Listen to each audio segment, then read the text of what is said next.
This is CBS Eye on the World. I'm John Batchelor. February 24th, 2022, the day the world changed again.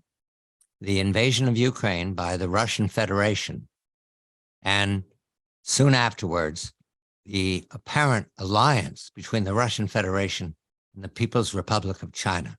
That date, that moment, is critical to understand a new book, The Decisive Decade, American Grand Strategy for Triumph over China. I welcome the author, Jonathan D.T. Ward. Jonathan, a very good evening to you. Thank you for this. February 24th, 2022, at war in Europe. But China also entered the conversation by saying it was allied in several languages with Vladimir Putin. Was that something that People's Republic of China had counted on? They were doing so well, and then everything changed. Good evening to you, Jonathan. Good evening, John, and great to be with you. Well, I think the Russia-China axis has been, at this point, at least a decade in the making. I mean, we can trace it back even to Crimea in 2014 when Putin seized Crimea, and of course, China began its military island building in the South China Sea.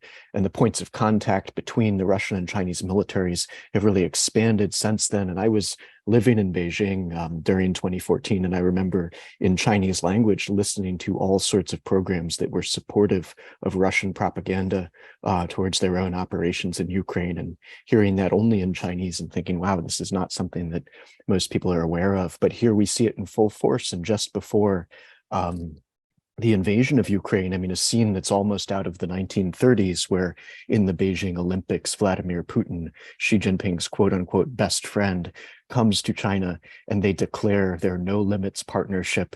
And that is simply one more iteration of what has been called for years now the comprehensive partnership of strategic coordination for a new era. And in that document, which I've explored in the new book, The Decisive Decade, they lay out a relationship of a more enormous, I think, philosophical depth in addition to its military and economic depth. And my opinion at this point is that above all, it's a military relationship where if we do see China act upon its own claims in the Indo-Pacific, they of course want to have their partner in Moscow at their back. And they've made that much clear in their own statements over the years. But we're seeing the beginning of a return to a world that is divided between allies and adversaries, dictatorships and democracies. And China, of course, is the real reason that all of this is going to be so big. I mean, Putin alone is not something that we can't handle, but Russia and China together is an axis that will shape this decade and beyond to the detriment of the world. And of course, the new book, The Decisive Decade, goes far beyond that moment and into the need for a new American grand strategy to overcome the challenge posed by the People's Republic of China and the Chinese Communist Party. My first book, China's Vision of Victory, laid out their entire vision in their own words and documents and deeds. The fact that there is a global Chinese grand strategy, that it relies on economic depth, military power, ideological concepts, and of course, global diplomacy. And we have to make sure that that never comes to pass. So, Russia's war in Ukraine has, I think, showed us that geopolitics is a serious thing and it's going to redefine the world. But then what we really have to do is ensure that the People's Republic of China never completes the turning point in history that its party leaders imagine. China has a plan, but as we've learned from famous men, you have a plan, and the moment you meet a foe, you tear it up and start again. China's plan does not include the luck of geography. The U.S. has the luck of geography. Two oceans protect us from the depredations of the old world. But China, as you make it very clear, has a geography that has no natural borders. The Tibetan Plateau, the Mongolian and Xinjiang Desert, and the South China Sea, the Western Island chain, all of which are impossible to guard, hence the Great Wall of China once upon a time, which didn't work. That is something that they're dealing with now by what? How are they responding to the fact that they don't have natural frontiers?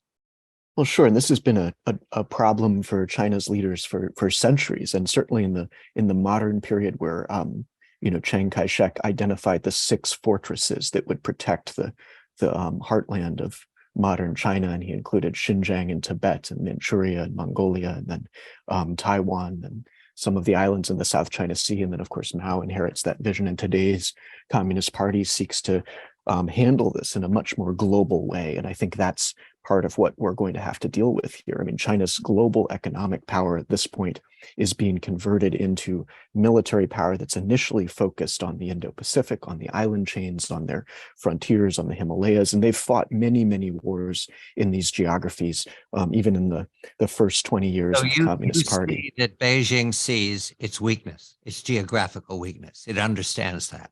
They certainly do. And their approach to that is on one hand, the Belt and Road, which seeks to consolidate the economic geography of multiple continents, from all of Eurasia and Africa, important essential oceans, the Indian Ocean, the South China Sea, and they envision multiple maritime economic corridors. And then they seek to project military power across the Belt and Road, and they've made that absolutely clear. So by definition, their strategy is a strategy of expansionism.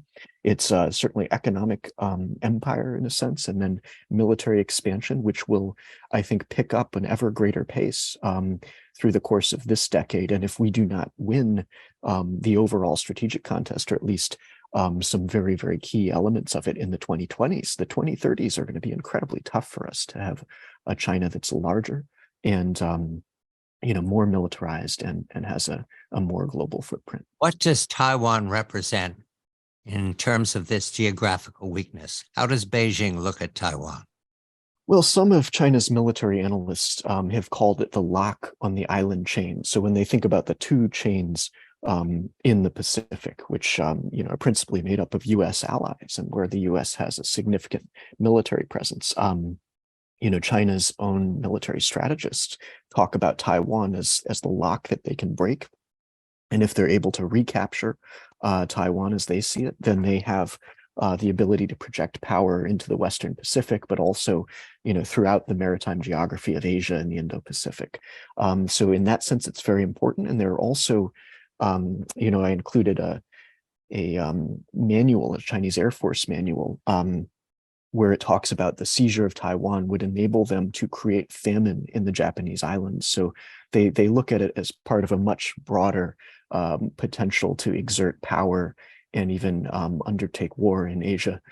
If they are able to hold Taiwan, it changes the military balance of Asia, I think, quite permanently in that sense. And then the other side of it, of course, is economics. I mean, semiconductors today is really one of the linchpins of the global economy, if not the most important piece. So there are clear economic repercussions. And then there's also the ideological side of it, where Xi Jinping has made it clear that he seeks to not have this question, the Taiwan question, passed to future generations, but some very ominous statements from the highest levels of China's leadership. Simply that Taiwan's a problem they need to solve first. So let's go to outer space, because that could be part of the Taiwan solution. China seeks to dominate wherever it goes. Understand that. Right now, I read you carefully here, informing the U.S. Space Force, we have responded to the Chinese advantage. Is it adequate, Jonathan? Well, no, I think we're starting to get into a vision of how space works, not only in conflict and in war fighting and in space security, but also in terms of space-time economics. I mean, we're going to need a far broader vision for how to handle space. And we have China's some of their space leaders talking about they have compared the moon and Mars to islands which they claim in the East and South China Seas, and made it very clear. They say, if we don't go there first, our ancestors will not forgive us. So they have a vision of space that I think is absolutely about dominance. We're going to be in a de facto space race with the People's Republic of China, and the Space Force itself, which is going to have to focus on one hand on war fighting and the role of space in terrestrial conflict, because a great deal of China's military planning in the Pacific does involve potentially going after U.S.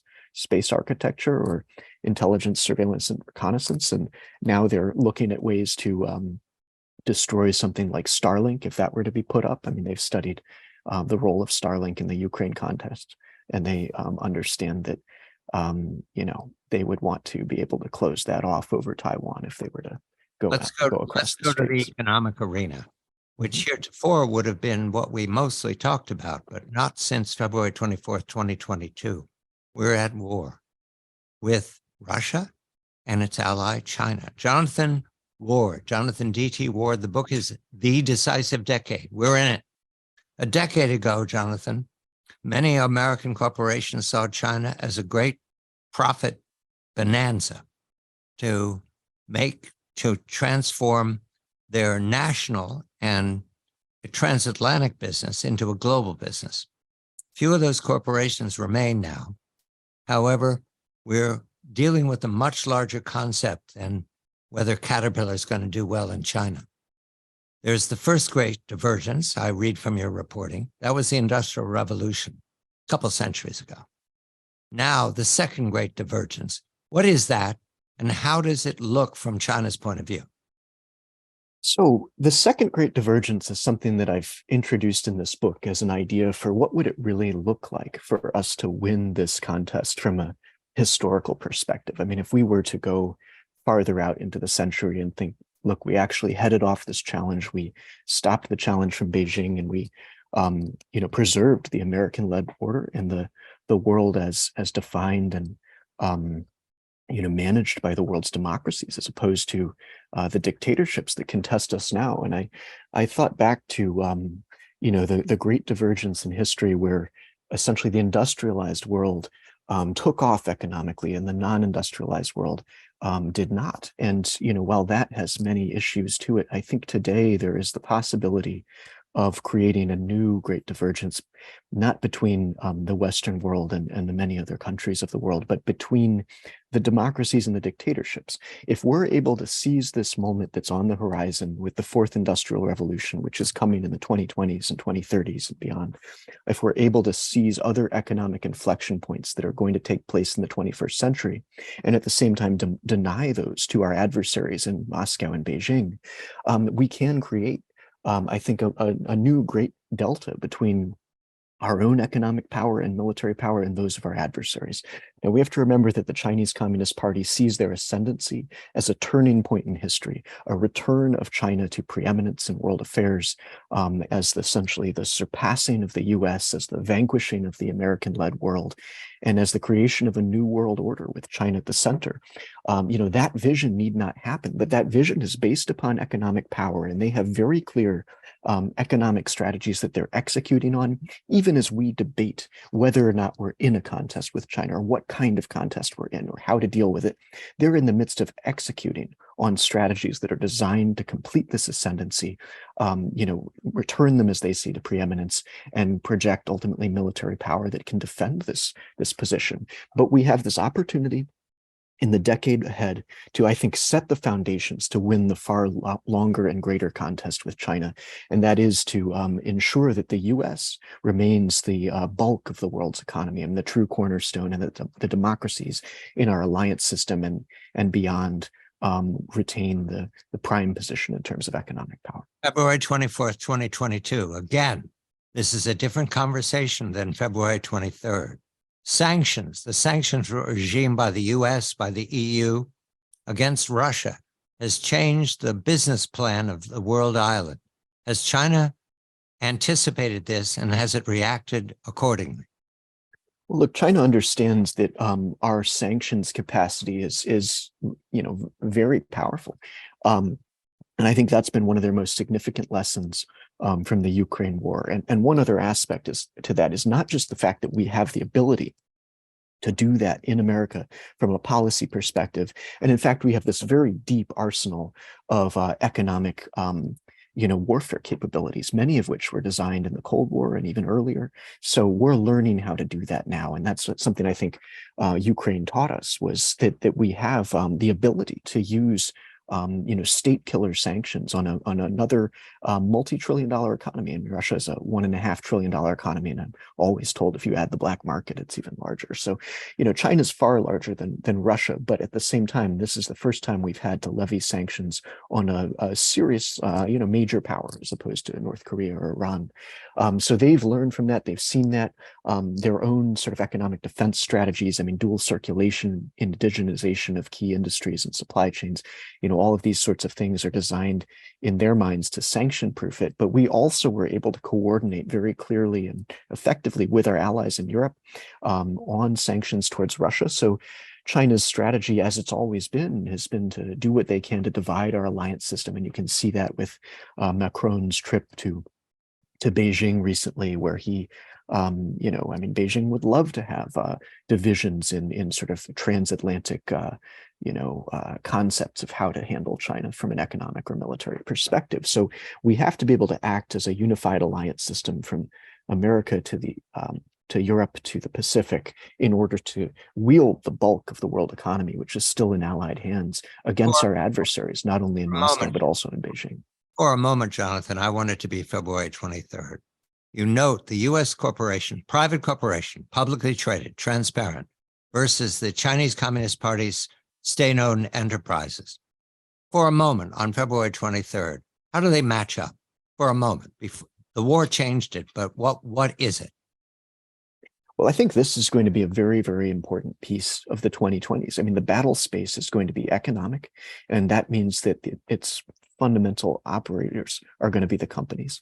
I mean, we're going to have, I think, a corporate battle space where, China has already brought its own corporations into its national strategies. I mean, many of them are state-owned, and if they're not state-owned, they certainly must respond to. They have party members sitting on the boards. Yes. That's exactly. I mean, the state can tell them what they can and cannot do pretty readily. So they've built that system where they can utilize companies and therefore utilize their economic power, not only in the China market and for strategic industries and advanced technologies, but around the world to carry out their economic strategies worldwide. 30 seconds. Does the American privately held transparent corporation match up against the state-owned enterprise? 30 seconds. Well, that's our problem. We don't have a corporate battle fleet. They do. I mean, our companies do not yet realize the nature of this challenge, and we have not yet figured out how to align our companies to the U.S. and allied national interest. And I think that's what we need to do.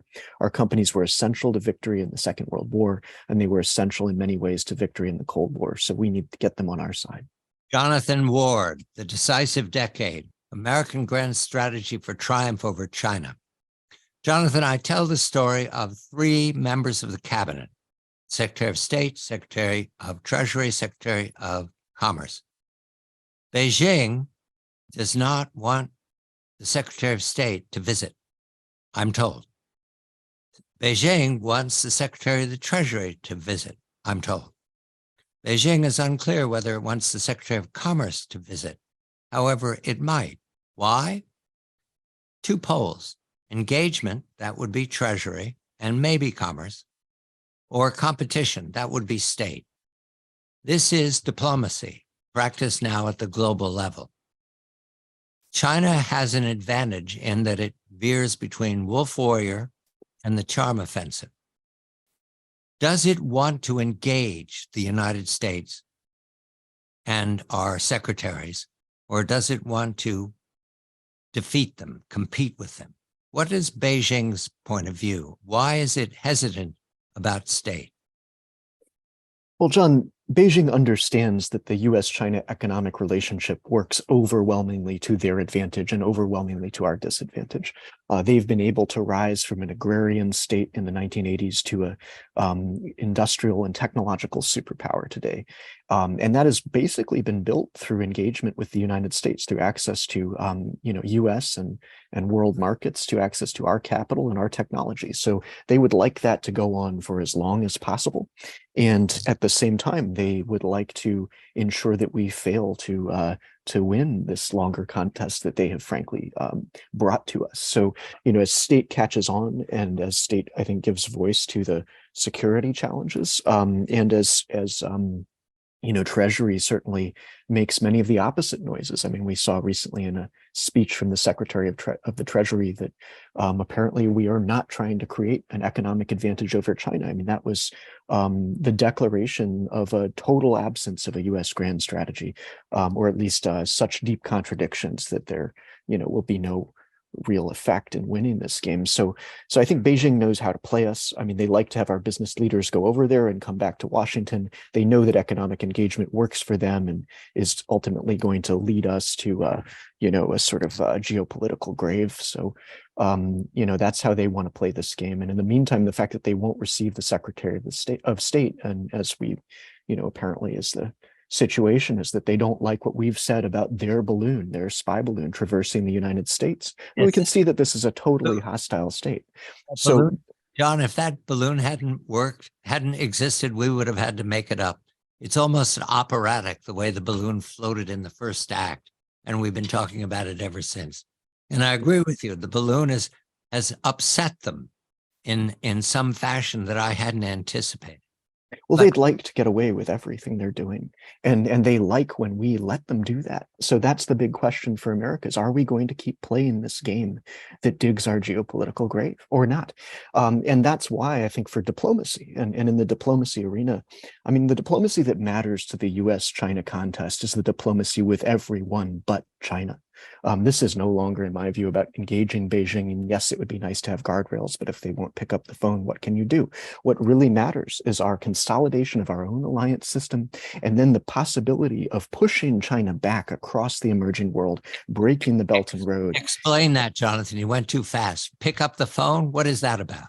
Well, I mean, we're hearing that China won't take our call right now when it comes to guardrails. And no, you've heard the same thing. When the president of the United States calls the general secretary of the Chinese Communist Party, Xi Jinping is not available. Is that what I think this is more on the diplomatic and military side that we're not getting the warm welcome.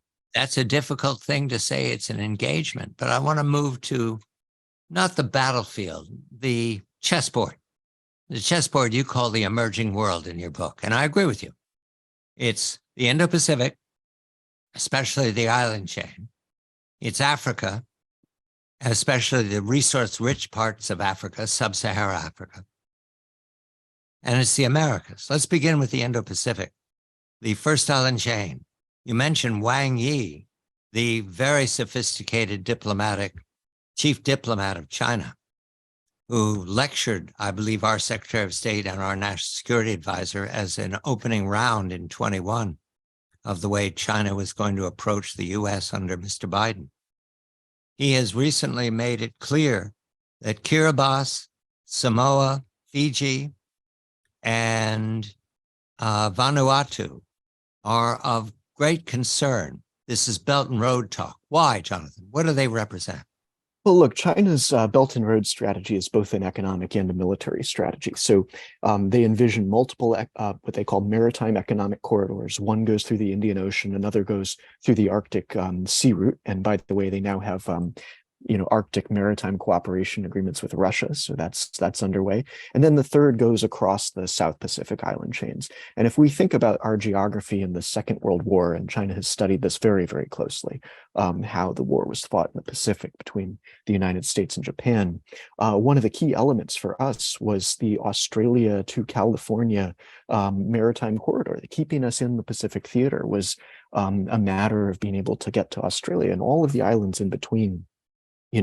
As if we think about this as island chains, I mean, if those are under Beijing's influence and ultimately, in a longer game over a 10 or 20 year period, under their military influence that begins with economics, then they're going to have the ability to keep us out of the Pacific. And that was Mao's vision from the 1950s. He said one day, the Pacific nations are going to get together and throw America out of the Pacific and out of the island chains. Your measure that the diplomacy represented by Wang Yi and the Belt and Road represented by Chinese investor class, that is persuading the Indo-Pacific? Is that your measure? Well, look, I think a little bit of money goes a long way in some of the island states. So what they've been able to achieve in the Solomons, I think, is full spectrum at this point. I mean, there's security agreement, there's a lot of diplomatic engagement, and then there's certainly plenty of money coming from China. On the other hand, I mean, if you go up to the Philippines or to obviously our own allies in Japan or South Korea, I mean, we have a far greater, ability to deal with this because we understand the nature of the threat and we're starting to come together as an alliance system. But we will have to bring non-aligned states onto our side. And that's been a challenge that I think is reminiscent of the first Cold War, where between two competing blocs, many emerging world nations, having just pushed off European empires, sought to chart a third way. And that was initially, India and China sought to lead that third way. And of course, China was not a good faith operator in that they fought their war with India and, tried to exert their own influence in the emerging world. But we're going to need to work to persuade non-aligned nations to the democratic side. I mean, I think, and we want to look at anchor states in different regions that matter, in states like Indonesia, which is a $1 trillion economy, states like Nigeria, which is, has an enormous population, states like Brazil, which is, we're headed in quite the opposite direction there. I mean, they've, Lula is now, talking about all sorts of things that I think are not favorable to the United States. But we're going to have to play a global game. One of the paradoxes, India. What is China's approach to India? How do they envision India fitting into their supremacy? Well, India, I think for China is a state that they seek to suppress ultimately, either to overwhelm it economically or to suppress it militarily or to do some combination of both. And I think India understands that. I mean, the border war of 1962 was probably one of the most important and defining moments in modern Indian, history and foreign policy. The fact that so soon after Indian independence, and even the declaration of 2,000 years of friendship with China, Beijing essentially brutalized them in the Himalayas and sought to dominate that region and to dominate the relationship. So I think India understands that. And then the question is India willing to take the necessary steps to swing to the right side of the sort of gathering allies that are at this point looking to counter Beijing. So India knows in the Indo-Pacific, and you mentioned, is it willing to? It appears that there's the beginning of the alliances you recommend in your book. There's the Quad, there's AUKUS, there are bilateral relationships with Japan and with the Philippines. Does that begin to describe your understanding of a successful pushback? Well, I think that's part of it. And I think that, this is all about existing alliance systems, many of which go back 70 years now in Europe and Asia. But what we also need is a two-track approach. I mean, on one hand, you have to consolidate the alliance systems that exist, but then we need strategies for the emerging world, which is at this point, by definition, not aligned. So from Latin America to Africa, to many of the Indo-Pacific nations, you have all sorts of parts of the world where Beijing has an upper hand because of their investment, because of their diplomatic relations, and because of their very clear vision of engagement with these regions where we are just simply not showing up. I mean, Larry Summers said recently that someone said to him, and I think this is one of the defining statements of the entire picture, America gives us a lecture and China gives us an airport. We have to be ready to play and win the economic engagement game, not with China, but with many other nations around the emerging world. And in the Americas, you mentioned Brazil, but there are other states that are been very eager to accept Chinese investment. Do the states understand the choice between an autocracy and a democracy? Does it matter to them when they make the decision to go in debt to China? Well, I think that is perhaps a much longer time frame in their view. I mean, what is true is that they need investment and they need trade. And if we're not able to provide that, then they are going to swing to Beijing. So I think that's the nature of global economic contest is that it's not just the US-China relationship, it's a contest for the entire world economy. And, we have the power of the world's largest market. I mean, we still are that, the largest economy, the largest center of wealth, all of that is true. And if you add up the entire alliance system in the world's democracies, it's the overwhelming majority of global GDP and wealth. So that should be more than enough if we're organized and focused on a real strategy to win an economic competition with Beijing. We should be able to provide investment and trade opportunities for many, many nations. But right now, we're just not in the game because we don't see it that way. And that's also why we're going to need our companies to be working with our government on long-term strategic initiatives to ensure that allied economic power prevails in the emerging world and that we're providing real opportunities to emerging nations and that that's not only coming from Beijing. What is to be done? We'll turn to Jonathan's recommendations. The book is The Decisive Decade, American Grand Strategy for Triumph Over China. Jonathan D.T. Ward is the author. I've been emphasizing the Chinese point of view because it's a fascination and it's non-transparent. Jonathan's book also involves the American point of view and what needs to be done. He's touched on many of these items before, but it's worth repeating some of them. The one I go to immediately, arsenal of democracy. I've always loved that term, Jonathan. Secure allied supply chain and a new arsenal of democracy. Since February 24th, 2022, the arsenal looks half empty, maybe fully empty. What needs to be done, John? Well, we're going to need to rebuild our industrial base. I mean, that's I think the most one of the most significant elements of this contest. I mean, in the Second World War, for example, we were nearly 3 times the size of the combined industrial output of Germany and Japan together during the 1930s. And today, we're about 15% of world manufacturing, but China is 30% of world manufacturing. So not only are we not at the overwhelming majority, as opposed to our adversaries, we are trailing our adversaries here. So I think we're seeing that alarm bell ring when it comes to actual military power. I mean, very many groups have now focused on the fact that our own existing arsenal cannot supply a conflict with Russia and China, or even with one of them for long.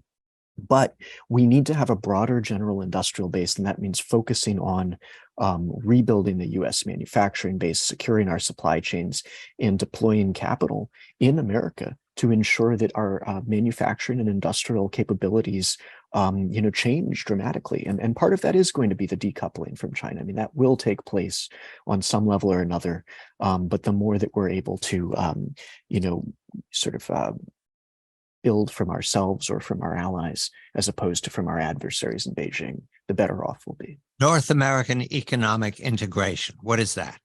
Right. So I think at the end of the day, what we really need is, to have a stronger, fuller North American economic presence. I mean, moving factories out of China and into Mexico is something that could be very, very beneficial to this. I mean, that's something that actually is viable for many companies that would like to supply the US market. I mean, to no longer be building in China and manufacturing in China and sending across the Pacific, but to do it here. Our resource base, our natural resources in the continent of North America are incredibly powerful. So if we can get our manufacturing base back, I mean, we have incredible advantages in technology, innovation, energy, food. What we're lacking is industrial capacity. And it's something that we always had until we went into the failed bargain with the People's Republic of China. So I think to have not only the United States, but North America as a cornerstone of the world economy is one of the most important things we can achieve. A new frontier of economic power. I like this because you work backwards from 2100. And in your book, you mentioned that we've got a whole of economy transformation underway. What will that look like? Right. So the fourth industrial revolution, which will take place, it's really about the digitization of industries, the Internet of Things, and also the creation of new industries. I mean, this is going to be a moment in economic history that has begun now and will last for the next 10 or 20 years. And it's going to redefine economic history in similar ways to the first 3 industrial revolutions. And I talk about all that in the book. And the point is, that's our opportunity to seize. And we want to be looking for these inflection points in the future of the world economy. And if we look back at the innovations that we can achieve and unlock essentially in the decades ahead, and also deny that to our adversaries, then I think we're going to be able to rebuild a delta. I mean, there are going to be massive productivity increases for the US that can come from that. I mean, adding the next 10 trillion in national wealth, in national GDP, to say nothing of, many tens of trillions in national wealth. I mean, some of this is going to be, the result of the fourth industrial revolution. And at the same time, Beijing has an even clearer plan for how to utilize that when it comes to their own economic strategies.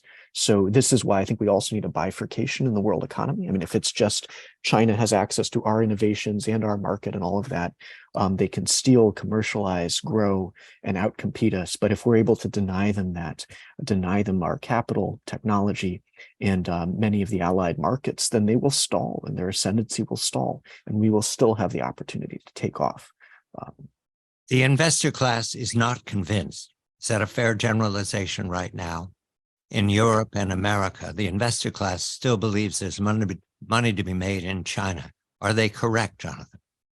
Well, look, I think Wall Street needs to go through the same awakening that Washington has when it comes to China. I think they need to look at shareholder risk entirely differently, at China risk entirely differently, to realize that corporate strategies that bet on China supply chains, China market access, China growth, I mean, all of those are going to be, I think, not realistic in the context of the geopolitics of the 2020s. And I think people have had a bit of a wake up with Putin's invasion of Ukraine.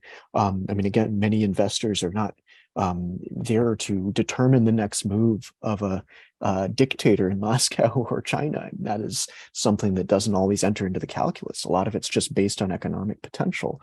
But when you're dealing with a political economy, and the nation in question is preparing real military moves, I think you have to look at your risk premiums very differently. And I'd love to see Wall Street get more aligned with Washington and understand what needs to be done. And there are going to be plenty of opportunities in terms of the global economic competition, the reconstruction of the US industrial base, the integration of allied supply chains. I mean, many sectors that will matter to this, from semiconductors to critical minerals to space to engineering, robotics, all sorts of real opportunities will exist.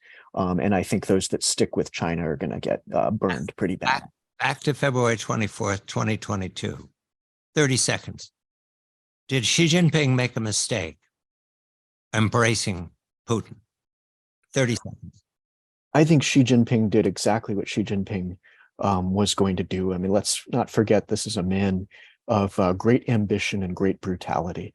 And those characteristics, I think, often define our adversaries. I mean, we are not dealing with a Gorbachev in Beijing, and we are not even dealing with a Khrushchev in Beijing. We're dealing with something very different.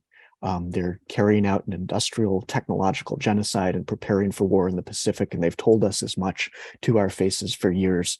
So, we're dealing with a strategy that's based on raw ambition. The Decisive Decade, American Grand Strategy for Triumph over China. Jonathan D.T. Ward is the author. I'm John Batchelor.